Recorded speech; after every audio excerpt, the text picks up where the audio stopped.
G'day team, I'm Phil Anderson from Lifecorp, the home of street smart property investors, and welcome back. This is part 2 of a short video series I've put together to illustrate how street smart property investors are giving themselves the best chance to double, if not triple, the performance of their investment property portfolios. Now in today's video, I'm going to show you an interesting, if not phenomenal insight that I learned, which is going to blow your mind. It was even so fascinating it caught the attention of Albert Einstein. Let's have a look at it together.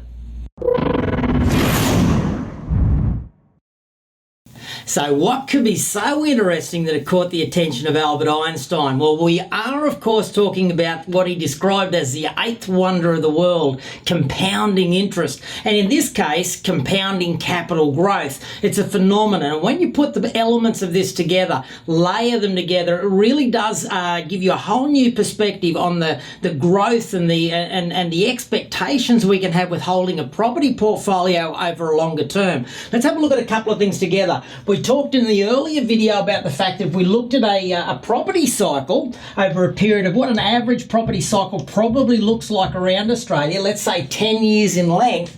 I also mentioned in the first step of this process that one of the key things I've observed over the years is that most property cycles in Australia operate in a very, very common way, where 2/3 of a property cycle, that's right, 2/3 of a property cycle, not much happens. And all of the growth typically happens in 1/3 of a cycle. It's a phenomenon that's just really been something that's caught my attention as I've watched hundreds of property cycles around Australia over a period of more than 20 years.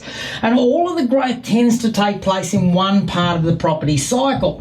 Interesting, and getting back to the whole Albert Einstein reference, is what we call the rule of 72. It's a phenomenon that really is well applied to the property industry. Now, the rule of 72 dictates that if over this 10-year period of time we can just get an average of 7.2% capital growth, 7.2% capital growth on average over a 10-year period, that's all it will take for a property to double in price every 10 years. Doesn't have to get 10% per year for 10 years to double in price, which you would probably first think. It actually only needs to get 7.2% capital growth per year over a period of 10 years for a property purchase at the start of the cycle to have fully doubled in price at the end of the cycle. Now, I bring attention to this because the reality for me, knowing that this is where we want to target to buy properties, what I call 7 o'clock markets, and the lunch money property investment system is designed to identify markets that are very well placed for this particular scenario.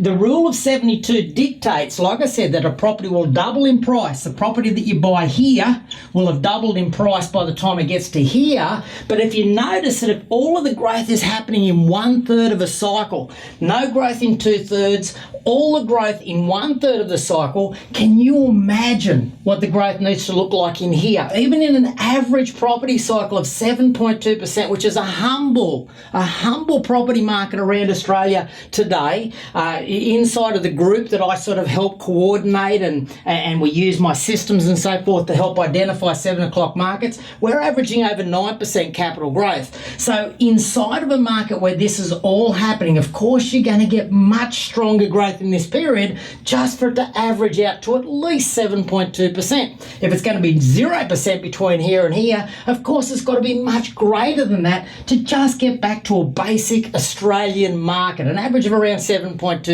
capital growth.